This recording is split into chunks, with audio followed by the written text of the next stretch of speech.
자, 지금 또 이런 영상이 또, 이것도 지금 많은 사람들이 공감을 산 그런 영상인데, 나도 보고, 야, 진짜 중국 상황이 지금 이렇구나, 라고 느낄 수 있는데, 물론 뭐, 모든 사람들한테 다 해당되지는 않겠지만, 이런 영상이 이렇게 인기를 끈다는 거는 많은 사람들이 공감을 샀다는 거 아니야. 어떤 내용인지 한번 보여드릴게.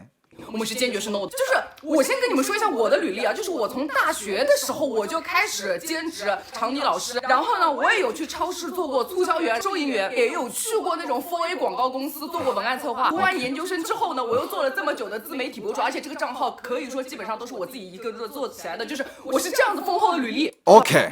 자, 여기까지 얘가 무슨 얘기를 하고 있냐면, 자, 일단 이 친구는요, 일단 자기 이력을 좀 얘기를 해보겠대. 저는 이 영상을 미리 봤으니까 뭐 많은 분들이 맨날 내가 뭐 이거 영상 보면서 실시간으로 통역해주면 시간 많이 걸리니까 미리 통역해달라고. 알겠어요. 저 빨리 해드릴게. 자, 일단 이 여자는 상하이 92년생 상하이 여자예요.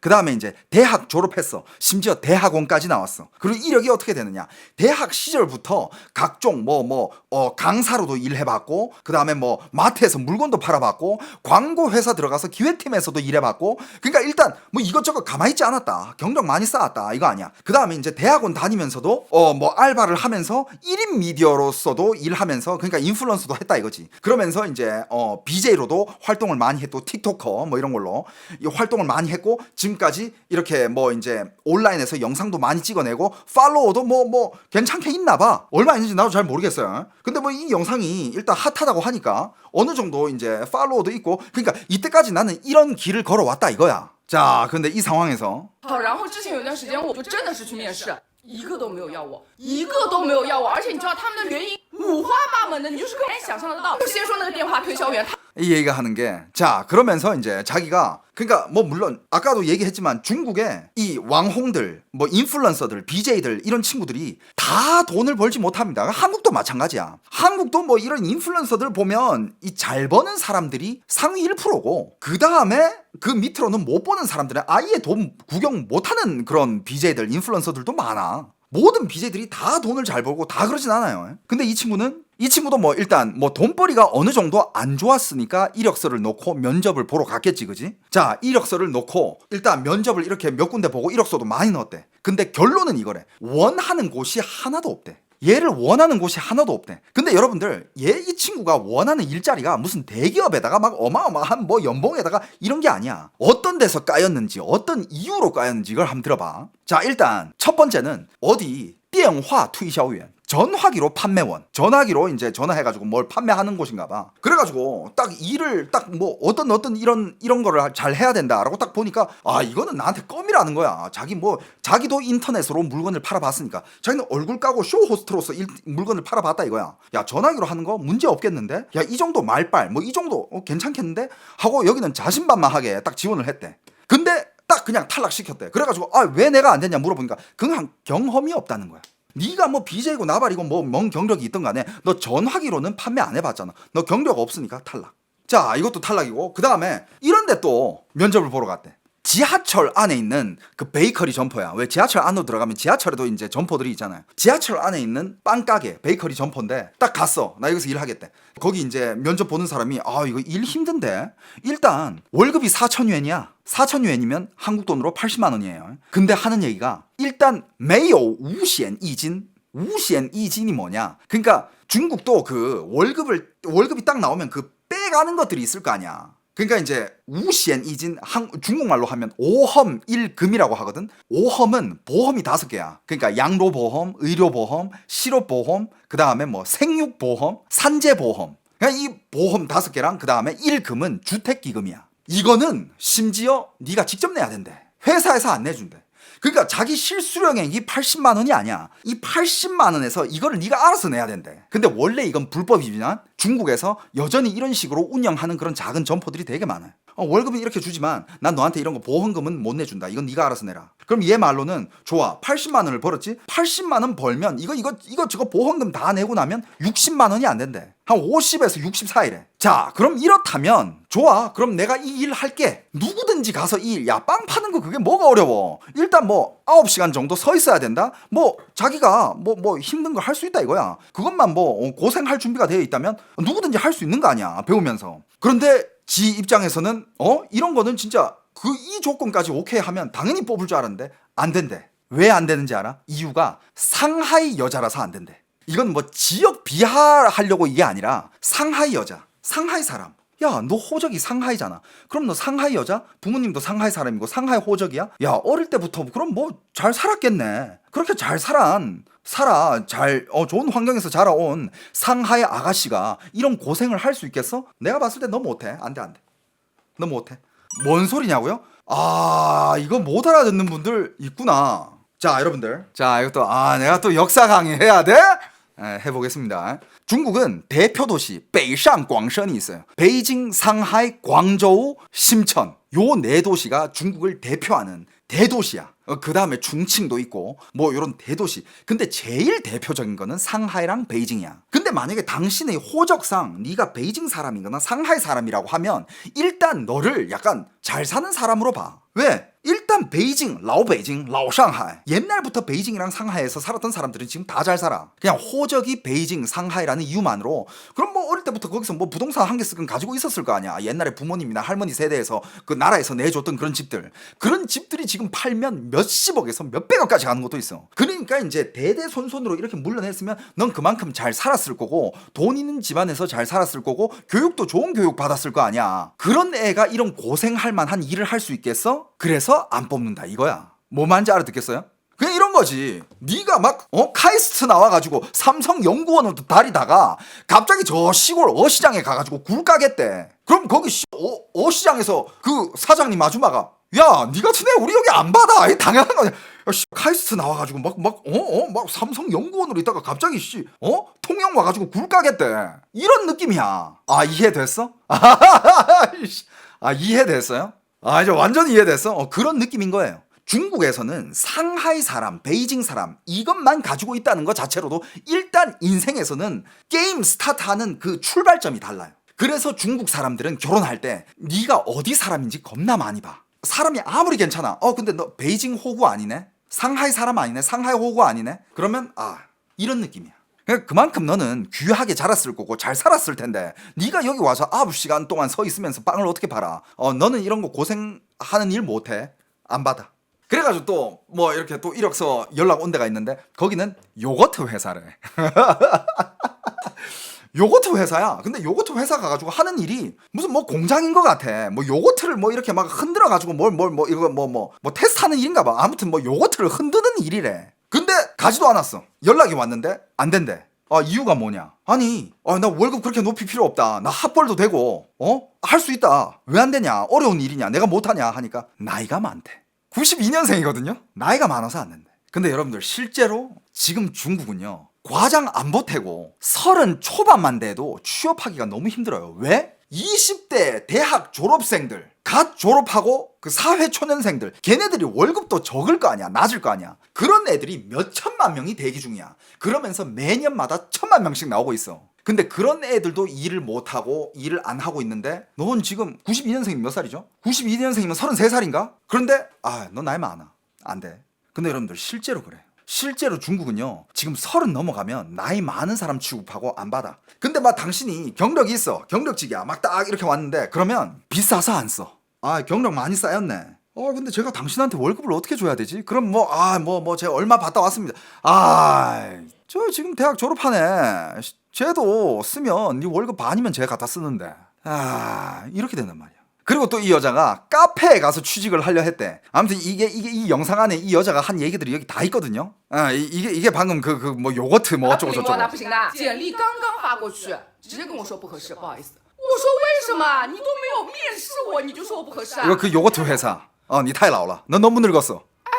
我92年的， 나 9년생인데. 正当壮年，我小 나 지금 몸 이렇게 건강한데 나 애도 안 낳았어. 孩都没生来，你说我已经老了， 근데 나보고 늙었다고? 摇的酸奶干什么？我站那里我要昏过去了。 야, 요거트 들고 있는 일이 그렇게 힘들어 그게? 야, 나 요거트 들고 있다가 내가 쓰러지기라도 할까봐? 进 ICU 了， 내가 응급실이라도 갈까봐? 滑去吧。 야, 니 너무 웃긴다. 이 말 하고 있는 거야. 这样子我甚至上次面试那个做 이거는 이제 또 카페에 가서 그 면접을 봤대. 카페. 咖啡啊，你知道一个线上群拉了30个人，面试1个，我已经 카페 면접을 보러 갔는데 30명이 왔대. 한 자리 뽑는데. 카페 가서 일하러 갔는데 한 명 뽑는데 30명이 왔대. 30명이. 그러니까 이런 경쟁. 就是说，所以我跟你们说，有时候你找不到工作，真的不是因为你不够优秀、不肯吃苦、不够聪明，不是的，他疯了。 그러니까 이거 하는 얘기가 뭐냐면, 그래가지고 이 친구가 하는 얘기가, 지금의 중국은 이런 상황은, 그러니까 네가 일자리를 못 찾는 게 네가 못나서, 네가 진짜 늙어서, 아니면 네가 진짜 뭐 아무 능력이 없어서 일을 못 찾는 게 절대 아니래. 지금 중국은요, 그냥 이유 없이 일자리가 없어서 일을 못 찾는 거야. 지금 그런 상황이에요. 그러다가 이제 막 이제 이런 생각한단 말이야. 이 친구도 하는 얘기가 일자리 찾다. 야, 안 되겠다. 야, 내가 혼자 뭔가 하자. 절대 하지 말래. 뭐 아까도 얘기했잖아요. 당신 지금 할 업종이 없다는 거야, 딱히. 모든 분야가 지금 다 경쟁 중이래. 그리고 지금 일자리가 있는 사람들한테 정말 감사히 생각하면서 다니래. 지금 중국 회사에서 다 감봉 중이잖아. 연봉 계속 깎고 있어요. 근데 일단 일자리 있는 거라도 고맙다고 생각하면서 일을 하면서 다니래. 지금 그거는 굉장히 복에 겨운 상황이라고. 불만 가지지 말래. 갑자기 막 가슴이 뜨거워져가지고 어떤 영상 보고 뭘 했는데 성공했다. 그래, 나도 창업해가지고 열심히 해가지고 성공해야지. 이런 뜨거운 마음 가지지 말래. 그냥 감사합니다 하면서 일하래. 야, 그 걔네들 영상 찍어가지고 난 일을 그만두고 뭘 해가지고 뭘 이렇게 해가지고 성공했습니다. 이런 애들은 성공했으니까 그런 영상 올리는 거고, 그 밑에 수백만 수천만 명 깔려있대. 너 그 밑에 깔아준 애라고. 근데 와, 진짜 그게, 야, 틀린 말이 아닌 게, 전 되게 긍정적인 사람이고 전 되게 진취적인 사람이에요. 누가 뭔가를 하고 싶다 하면 나는 진짜 야, 도전해. 야, 그게 경쟁자가 100명이든 1000명이든 네가 그 상위 1%가 못 된다는 그거 없잖아. 열심히 하면 돼. 난 약간 이런 스타일인데, 지금 중국 사회에서는 나도 말리고 싶어. 야, 저기서는 중국인들은 해외 취업 안 하냐고요? 해외 취업 겁나 하죠. 지금 한국에서 일하고 있는 중국인들이 얼마나 많은데, 일본도 그렇고 중국인들 해외 취업 많이 해. 그냥 여기서 안 되니까 해외로 가는데, 해외로 가면서 어떻게 돼? 그럼 그 해외에 이제 또 중국인들, 중국 인력이 들어오고 중국 자본 들어온다. 그럼 그 나라 경제도 이상해지는 거야. 그러니까 요즘 한국 사람들, 그러니까 이게 이렇게 되면 이제 큰일 나. 한국 사람들은 이제 어느 정도 이제 좀 잘 살잖아, 한국 사회가. 한국 경제대국 10위. 야, 이건 진짜 아주 어마어마한 이런 업적을 이뤄낸 한국이잖아요. 그래가지고 그게 뭐냐, 요즘 세대 애들이 진짜 성에 안 차는 일이면 안 할라 그래. 야, 편의점 알바? 주방에서 접시 닦는 거? 잡일들? 그거 다 외국 애들이 하고 있어. 베트남 애들 하고 있고 중국 애들이 하고 있고, 건설 현장? 심지어 요즘은 그 건설 현장에서 있는 반장 이런 사람이 외국 사람이래. 그러니까 한국 사람들이 하기 싫어하는 그런 일들을 중국 애들이나 베트남 애들이나 외국 사람들이 와가지고 걔네들이 다 하고 있어. 근데 지금은 한국 사람들이 어느 정도 먹고 살만 하니까 그런 거지, 나중에 진짜 경제가 안 좋아져가지고 급해가지고 그래, 좀 힘든 일도 내가 해보자 라고 딱 가서 일하려고 할 때, 그때는 이미 외국인이 다 차지하고 있어. 다 차지하고 일하고 있지. 그때 네가 그거 어떻게 비집고 들어갈 거야? 이런 문제가 생기는 거죠.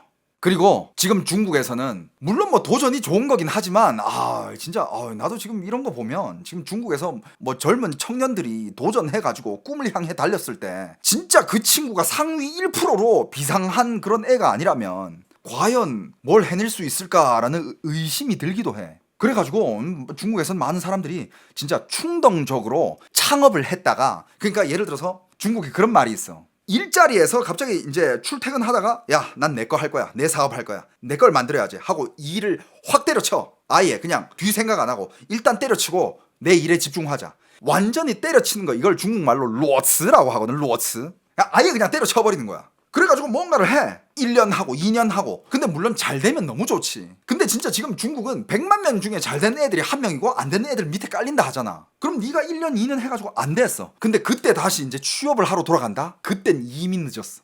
그땐 이미 늙었다 소리 듣고 그 밑에 깔려있는 대학생들, 20대 대학생들, 대학 갓 졸업한 애들 수천만 명 깔려있어. 그때는 이미 늦었어. 일자리 못 찾는 거야. 그러면 이 친구들이 뭐 하겠어? 내가 봤을 때 이 친구는 솔직히 그렇게 막 급해 보이진 않아. 이 친구 딱 이렇게 영상 찍어가지고 이렇게 올리는 거 보면 面面的原因就是真的还蛮无奈的，然后就还想说，经历了这一遭之后，就本来我不是还在想， 자, 이 친구 턱을 너무 깎은 것 같은데, 턱을 너무 깎으니까 지금 어깨도 지금 무슨 ET처럼 나오죠, 그죠? 이 다 필터입니다. 자, 이런 예를 들어서 상하이의 호구를 가지고 있는 이런 친구들은 이렇게 할 수 있지. 이런 애들이 이제 이것도 해보고 저것도 해보고 하다가 안 돼. 그럼 뭐 하느냐? 전문직으로 가. 전문직. 무슨 전문직? 전업 자녀. 전업주부라고는 들어봤죠. 요즘 중국에서는 뜨고 있는 직업 중에 한 개가 전업자녀. 근데 이거 실제로 전업자녀라는 직업이, 물론 이거는 진짜 자기 부모님이랑 딜하기 나름인데, 이런 거야. 부모는 그래도 이렇게 상하이에 집이 있고 베이징에 집이 있고 이러면 어느 정도 이제 경제적인 기반이 돼 있어. 어느 정도 먹고 살만해. 그 다음에 양로금도 나오고 하니까 뭐 돈도 뭐 어느 정도 들어와. 자식이 뭐 부양을 안 해줘도 충분히 먹고 살아. 하지만 노인들이니까 좀 불편할 수가 있잖아. 그러니까 이제 자녀가 가서 딜을 하는 거야. 내 저기 가서 뭐 이상한 데 들어가가지고 막 한 7, 80만 원 벌어오는 것보다 그 7, 80만 원 엄마가 줘라. 혹은 아빠가 줘라. 그러면 내가 일단 집안일부터 시작해가지고 만약에 부모님들이 어디 가 놀러가, 내가 운전도 해주고 뭐 어디 또 여행 가, 내가 짐 들어주고 시다 다 해주고, 그 다음에 또 뭐 어디 뭐 병원을 가, 내가 수속도 다 해주고 데려가주고 뭐 이런 것들을 내가 전담을 하겠다 이거야. 전업자녀. 근데 이게 부모들 입장에서도 요즘 세대 애들이면 이게 1자녀 세대거든. 80년대 90년대 그쪽 애들이 다 1자녀 세대야. 얘기를 딱 들어보면 솔직히 자식이 한 명인데 그 자식이 일하고 있으면 내가 만약에 아파, 내 병원 가야 돼, 아니면 내가 뭐 어디 놀러 가고 싶어, 아니면 내가 어디 쇼핑 가야 되는데 짐 들어줄 애가 필요해. 그걸 좀 자식이 해줘야 되는데 자식이 일 나가면 나 지금 바빠, 나 지금 일해야 돼, 나 지금 야근이야, 아무것도 못 시키잖아. 그리고 일 끝나고 힘들어 가지고 막 집에 와서 지쳐 있는 애를 뭐 시키기도 뭐 하고. 그러니까 이게 말이 되네? 딜이 되는 것 같아. 그렇다고 뭐 내 자녀한테 뭐 그냥 용돈 삼아 주는 그 7, 80만 원이 뭐 그 정도는 줄 수 있다 생각이 돼. 다른 사람한테 맡기는 것보다 자식이 훨씬 더 믿음직스러울 거 아니야. 그럼 이제 부모님 입장에서는 그래 그렇게 해라. 그러면 이제 전업 자녀를 하는 거야. 지금 중국은 전업 자녀들이 엄청 많습니다. 전업 주부 떠나서 이제 전업 자녀. 그럼 이제 부모님들은 이제 편안하게 뭐 자식이 밥도 차려주고 뭐 불편하면 병원도 데려가주고 뭐 어디 바람 쐬고 싶다 하면 같이 나가고, 그냥 이 자식 입장에서는 그냥 효도하는 거 아니야. 옆에 딱 붙어가지고. 근데 자기 용돈도 벌고. 전업 자녀. 이걸 중국에서는全职 儿女인가? 그게 또 다른 말이 있지. 컬라오주. 늙은 사람들을 뜯어먹으면서 사는 민족 해가지고 컬라오주. 실제로 엄청 많습니다. 일단 부모가 소득이 있다는 전제겠군요. 그거라기보다는 부모가 뭐 소득이 있으면 더 좋고 모아놓은 게 좀 있더라든지 좀 어느 정도 자산이 있어. 혹은 양로금이 좀 나오든가. 그런 게 전제가 돼야지. 근데 이런 대도시, 아까도 말했잖아. 베이징 사람들, 상하이 사람들, 옛날부터 베이징에서 상하이에서 그 지역 사람으로 살았던 사람들은 꽤 잘 살아. 꽤 잘 살아가지고 지금 한 자녀를 부양하는 데 있어가지고 그렇게 큰 부담이 안 돼. 예를 들어서 여러분들 몇 번 말하는데, 제가 베이징에서 중학교 다닐 때가 2000년대야. 2000년, 2001년 이때 제가 중국에서 베이징에 있는 중학교를 다녔거든. 그때 내 반 친구들 다 베이징 애들이야. 근데 그때만 해도 그 일반 베이징 애들은 못 살았다라기보다는 그냥 그 경제 수준이 그랬어. 예를 들어서 내가 용돈을 오늘 받았어. 인민폐로 100元짜리를 한 개 받았어. 그날 이 100元짜리 한 개 들고 가잖아. 그날은 내가 왕이야. 진짜. 그때 무슨 뭐 음료수 한 개에 그냥 이게 10,000원이라고 쳤을 때 음료수 한 개에 100원. 뭐 어디 가서 뭐 밥 한 개 먹으면 200원. 뭐 어디 가서 막 시켜놓고 깔고 놓고 먹어 2,000원. 한 7, 8명이서 먹어도 뭐 한 5,000원. 이렇게 먹을 수 있는 그 정도 물가에 그 정도 시대였는데 애들이 용돈이 없어. 그 싼 물가에도 애들이 용돈이 없었어. 애들이 무슨 그 나이에 뭐 만화책도 볼 수 있고 아니면 뭐 어디 놀러도 갈 수 있고, PC방 그때 뭐 1시간에 무슨 50원이었나 한국 돈으로, 뭐 3시간에 100원 뭐 이랬었다니까. 근데 PC방 갈 돈이 없어. 그럼 야 오늘 방과 후 PC방 내가 쏜다. 그렇지. 그때 그 시절의 2000년 초반에 한국 사람들이 경제는 중국에 갔을 때 엄청 부자 취급을 당했지. 그때 나한테 얻어먹던, 진짜 가끔씩 점심 때 이런 애 있어. 야 같이 밥 먹으러 가. 근데 애가 자기는 오늘 안 가겠대. 그냥 바로 그 운동장 가서 농구하고 있겠대. 먹고 오래. 야 왜 같이 가? 밥 먹고 해. 자 오늘 밥 먹을 돈이 없다는 거야. 야 그냥 야 나랑 같이 먹어. 이거 뭐 밥 한 끼 먹는 거 뭐 얼마 안 했거든. 친한 친구니까. 야 그냥 나랑 같이 먹어. 그럼 애가 진짜 이러면서 막 따라와. 근데 그랬던 애들이 나중에 내가 이제 군대 제대하고 베이징을 돌아갔잖아. 군대 제대하고가 그때가 제 2011년이에요. 2011년에 군대 제대를 하고 그때 이제 베이징을 갔어. 그때 이제 동창회를 했다. 일단 여러분들 저 베이징 가서 한 달 살기 하면서 그 친구들 돌아가면서 시간 맞는 애들끼리 막 이렇게 다 만났을 거 아니야. 내가 돈 거의 안 썼어. 애들도 내가 어릴 때 많이 사줬던 걸 기억하지만 애들이 너무 부자가 된 거야. 차도 막 외제차 다 타고 다니고. 아니 야 뭐 하다 잘 됐어, 뭐 하다 잘 됐어. 근데 참 웃긴 거는 그 애들 중에 딱히 막 이렇게 야 나 이거 해가지고 출세했잖아 라고 내놓을 만한 애들이 한 명도 없어. 월급 들어보면 한 달에 50 받는다고? 한 달에 60만 원 받는다고? 야 근데 네가 어떻게 아우디를 모냐? 자기 엄마 아빠 할아버지 할머니가 베이징 사람이었고 원래 가지고 있었던 그런 진짜 낡아서 막 무너져가는 빨간 벽돌 집이 있었는데 거기 재개발을 해야 된대. 그러면서 그 중국엔 옛날에 재개발할 때 있잖아. 그 한 집에 예를 들어서 엄마 아빠 자식 한 명, 그 다음에 이렇게 할머니 할아버지 이렇게 많은 사람들이 이 좁은 집에 살았잖아. 이거 재개발할 때는 옛날에는 어떤 식으로 줬냐면 가족 수에 따라서 집 사이즈를 따로 줬어.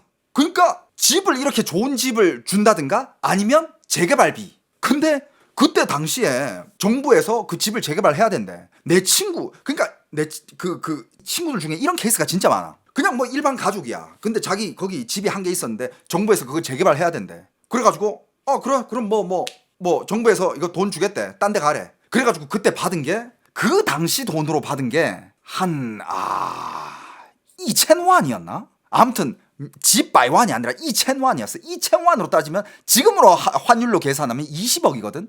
근데 그때 환율로 계산하면 한 13억, 14억 정도 될 거야. 근데 걔네들이 그 돈으로 어떻게 했어? 일단 이 돈이 있으니까 이 돈으로 옛날에 베이징 애들은 다 중심지에 살았거든. 근데 중심지는 이제 집값이 많이 비싸졌으니까 한 싼환, 스환 밖으로 이렇게 베이징의 좀 외곽으로 나간 거야. 외곽으로 딱 나가니까 그때 지금 내가 말하는 싼환, 스환 요 정도 외곽도 그때 밭이었어. 밭이 있고 막 논두렁 있고 막 도로 안 깔려 있고 이랬다니까. 근데 그쪽으로 이제 아파트를 딱 보니까 한 채에 막 2, 3천만 원밖에 안 하는 거야.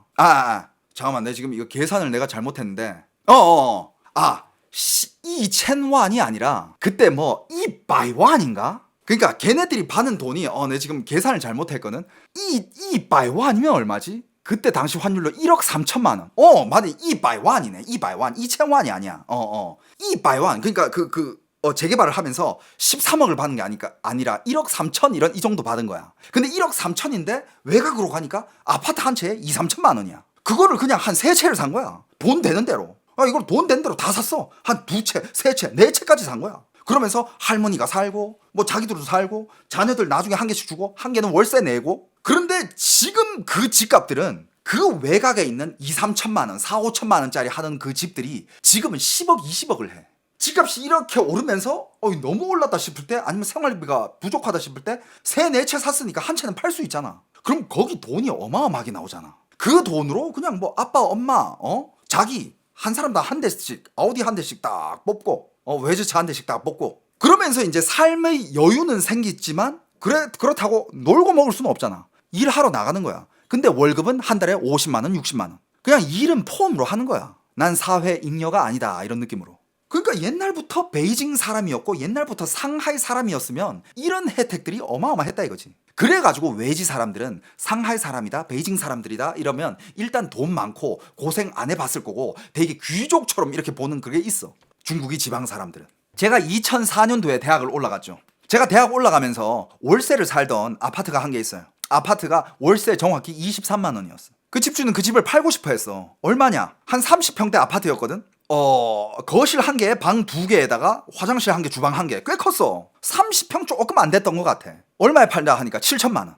내가 엄마한테 나 여기서 이제 대학 다니면서 4년 살 건데 그냥 사버리면 안 될까? 7천만 원? 엄마가 야 이거 중국에다가 집 함부로 사놨다가 그거 나중에 어떻게 될 줄 알고. 응? 그냥 월세 살아. 그 집이 지금 살려면 한 20억 돼요. 2, 30억이야 그거. 그러니까 옛날에 어릴 때부터 베이징에서 상하이에서 살았던 그 상하이 사람들, 베이징 사람들은 부모님이 다 있을 거 아니야. 그 사람들이 그러니까 내 또래 친구들이 부모님 세대들은 옛날에 정부에서 집을 받던 세대였어. 어디 일자리 나가가지고 열심히 일하면 정부에서 집을 줬어. 그 시기가 있었어요. 그때가 이제 7, 80년대, 90년대 그때. 지금은 없지. 근데 그때 그 집들이 이제 나중에 재개발되면서 그 재개발된 돈으로 다른 데 집을 몇 채 더 사면서 그 집들이 다시 또 2, 30억씩 되고 그럼 한 채당 2, 30억이면 네 채면 100억이야. 그러니까 먹고 사는 데는 시장 없지. 그러니까 이렇게 잘 사는 사람들은 얘네들은 이미 이제 그냥 중국의 서민들이랑은 비교할 수 없어. 나와서 진짜 먹고 살기 위해서 일을 하고 먹고 살기 위해서 출퇴근하고 이런 사람들이랑은 얘네들은 비교는 할 수 없어. 그래서 중국의 빈부격차가 심하다는 거예요. 중국이 빈부격차가 심하고 그 다음에 이제 또 이제 이 서민 경제의 지표를 보여주는 중국의 어떤 컨텐츠가 한 게 있었는데 이 내용이 어떤 거냐면 자 봐봐. 또 다시 돌아와서 지금 중국 서민 경제가 얼마나 힘든지 그리고 중국 사람들이 그냥 일반인들 저번에도 얘기했지만 지금 중국에 한 달에 100만 원 이하로 버는 사람들은 10억 명이 넘고요. 한 달에 50만 원 이하로 버는 사람들은 또 몇억 명이고 그러니까 이제 그런 식으로 진짜 뭐 기본 수준의 월급도 못 받는 그런 계층들이 사람이 엄청 많거든요. 근데 여전히 중국에는 이런 뉴스가 나오고 있어. 여러분들도 들어봤을 거야. 한국 사람들 요즘 힘들다며. 야, 수박도 못 먹고 산다며, 한국은. 중국은 그런 한국 가짜 뉴스들 아니면 진짜 말도 안 되는 그런 뉴스를 엄청 퍼뜨리니까. 야, 한국 사람들 소고기를 못 먹는다며. 야, 한국 사람들 어떻게 사냐? 야, 한국 사람들, 와. 한국이 시위 많이 하죠. 광화문 이런 데 시위 많이 하잖아. 중국은 그런 거 보면 야, 사람들이 얼마나 먹고 살기 힘들면 저렇게 나와서 시위를 하냐. 야, 그래도 중국이 나았다. 응? 이렇게 생각하는 중국 애들이 수억 명이야. 근데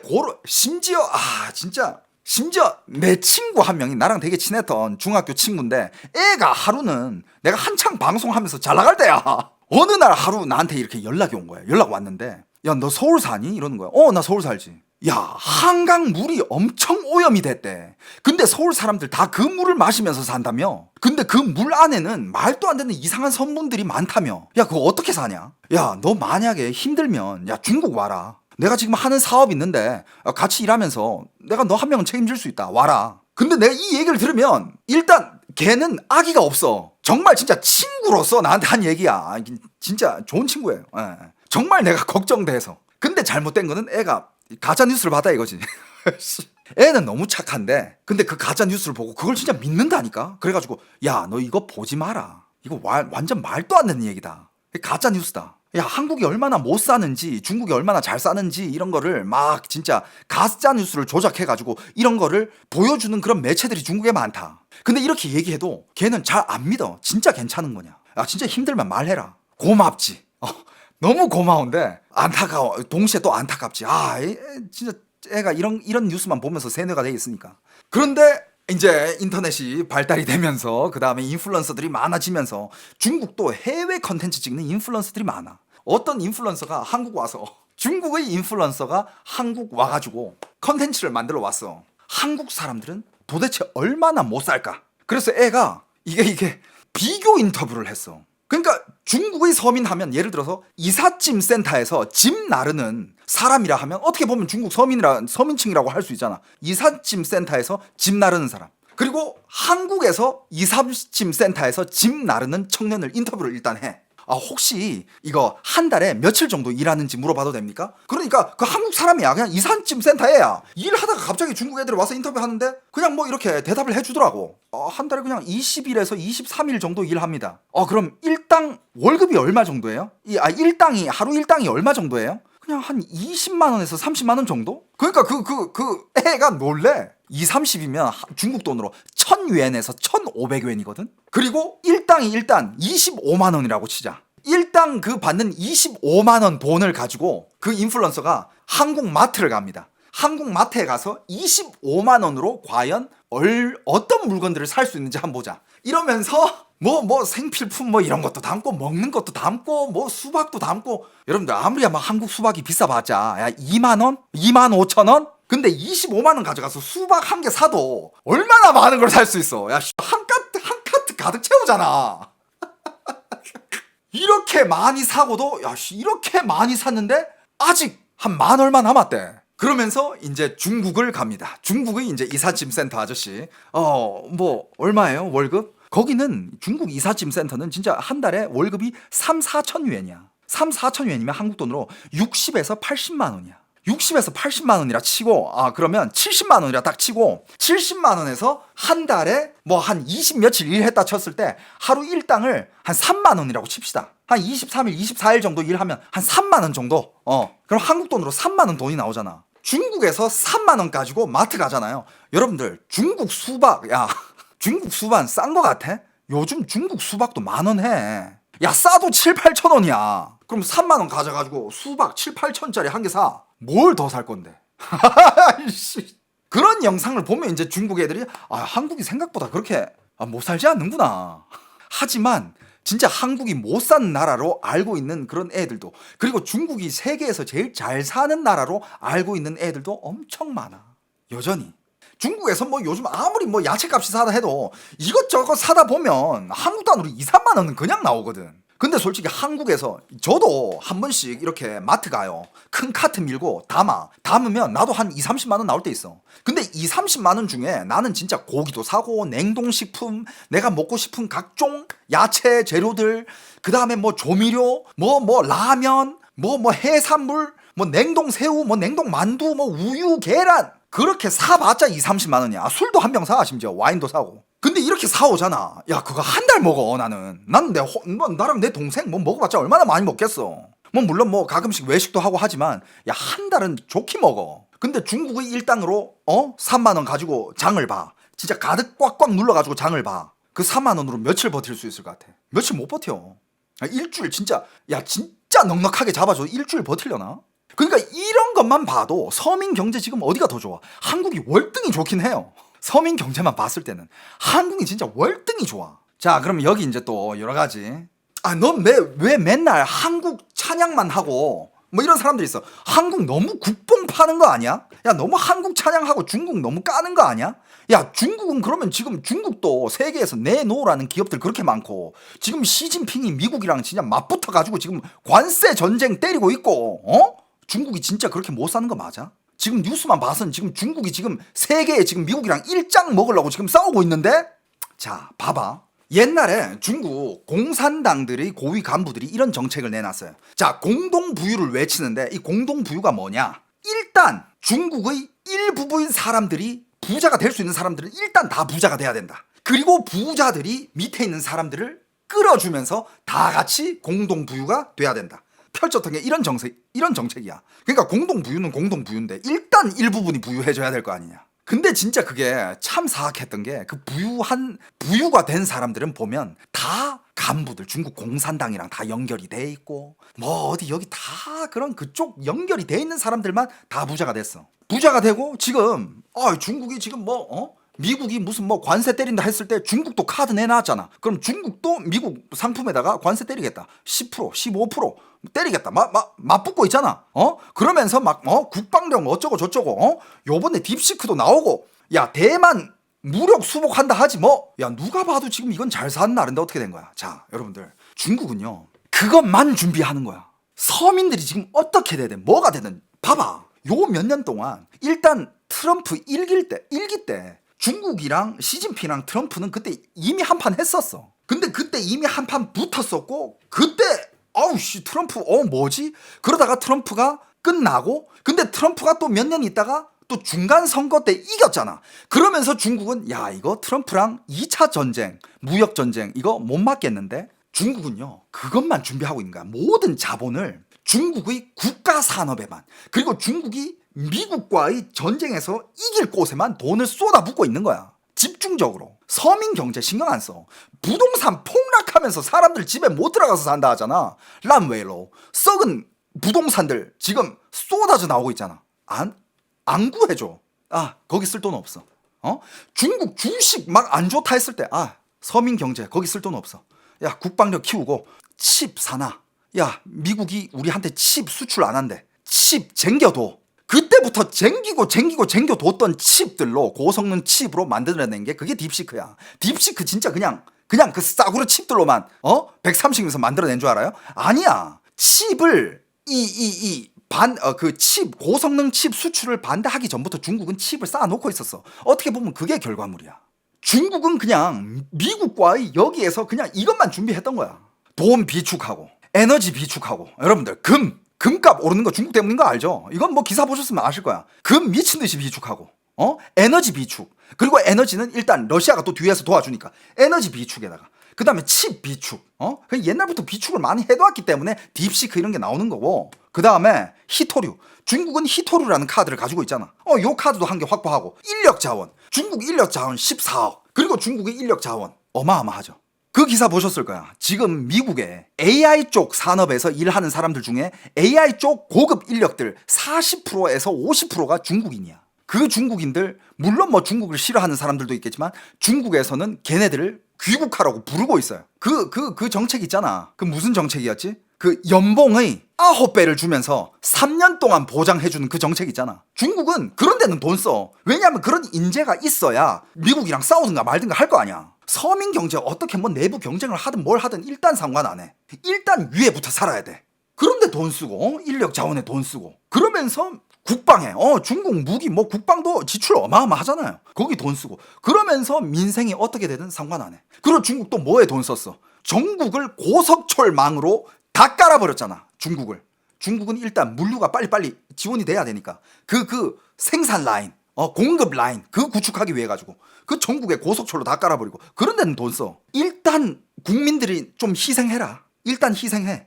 일단 미국이랑 이 무역 전쟁에서 싸워서 우리가 이기고 미국이 뭔가 좀 이렇게 중국이랑 싸우다가 좀 이렇게 흔들려 가지고 정신 없을 때 그때 대만까지 우리가 수복하면 우리는 세계 일장은 몰라도 일단 아시아 동남아 통틀어서 일장은 먹을 거다. 나중에 어떻게 될지는 모르지만 지금 중국은 그런 데다가 돈을 쓰고 있으니까 서민 경제는 박살나고 있는 거야. 서민이 불면 언론 통제하면 돼. 언론 통제하면서 미국 뉴스 보여주면 돼. 야 봐봐. 야 미국의 SNS, 틱톡 이런 거 다 닫는 데다. 야 언론 자유를 안 줘. 미국 사람들 지금 중국으로 넘어오는 거 봐봐. 온라인으로 다 지금 샤오홍슈로 넘어왔잖아. 중국이 짱인 나라야. 그것만 알아도 이런 식으로 세뇌시키고 지금 시진핑은 미국과의 이 무역 전쟁에 올인을 하고 있어요. 중국이 만약에 여기서 박살나잖아. 중국은 이제 그때는 뭐 잃어버린 몇십 년이 될진 몰라. 하지만 그거를 시진핑 입장에서도 맞이하고 싶지 않을 거 아니야. 발악을 하고 있는 거고 트럼프도 지금 트럼프나 시진핑이나 보면 얘네들은 진짜 말 그대로 라오정治家. 중국말로 하면 진짜 노정치가들이야. 정치하는 사람들이 뭐야? 앞서 한 수만 봐? 두 수만 봐? 아니야. 앞서 10수, 20수까지 봐야 정치계에서 서로가 서로를 그러니까 오래된 정치가라 이거야. 오래된 정치가. 짬밥이 겁나 찰대로 찬 그런 정치가 라오정주지야. 그러니까 중국에서 앞에 라오를 붙이면 뭔가 경력이 엄청 쌓인 오래된 이런 뜻이에요. 트럼프도 지금 막 수를 보면서 트럼프가 막 이런저런 카드 던지고 있잖아. 던졌다가 아니다 싶으면 살짝 빼고 던졌다가 막 잽 계속 날리고. 시진핑도 마찬가지야. 그러니까 하지만 시진핑은 거기서 뭔가를 해내기 위해서는 거의 지금 올인을 해야 되는 상황이니까 민생 경제는 지금 돌볼 상황이 없어. 지금 중국의 부동산 그냥 지금 완전 그냥 개박살 나고 있죠. 서민 경제 이런 영상들 지금 맨날 올라와. 다 박살 나고 있지. 잘 사는 사람들은 계속 잘 살아. 아까 내가 말했던 옛날부터 베이징 사람이었고 옛날부터 상하이 사람이었던 그런 사람들은 그냥 잘 사는 거고 이제 지방에서 와가지고 이제 생계를 위해 가지고 일자리를 찾고 일해보려고 하는 그런 사람들 그게 농민공 계급이든 아니면 대학 졸업생이든 아니면 중년층이든 걔네들은 이제 뭐 미친 경쟁에서 탈락되면 이제 일자리 없는 거고 그렇게 살고 있고. 그냥 중국의 속셈은 그런 건데 그거를 트럼프가 모를 리가 없어. 그럼 트럼프도 이제 거기에 맞는 카드들을 내겠지. 근데 트럼프한테 없는 게 시간이야. 시간이 있으면 내가 봤을 때는 트럼프가 이길 것 같거든. 시간이 충분히 된다면 트럼프가 이길 것 같은데 트럼프 임기 몇 년 남았어요. 시진핑은 죽을 때까지 할 수 있거든. 트럼프가 아쉬운 게 그거야. 그러니까 중국은 그런 데에다가 몰빵하고 있으니까 중국 서민 경제가 잘 돌아갈 리가 없어요. 무슨 경기 부양책 이런 거를 안 해. 저번에 무슨 중국 주식시장 띄운다 하다가 안 띄웠잖아. 제자리 걸음이잖아 지금. 안 해. 일단 서민들은 뒷전. 일단 나라가 지금 미국이 관세 전쟁, 무역 전쟁 싸움 붙여오니까 여기서 일단 버텨야 된다. 살아남아야 된다. 여기에. 그리고 대만 우리가 꼭 가져와야 된다. 지금 여기에 그냥 모든 신경이. 그래서 중국의 서민 경제는 박살날 수밖에 없어요. 나중에 어떻게 될지는 계속 지켜봐야지 뭐. 아무튼 오늘 내용들은 여기까지입니다.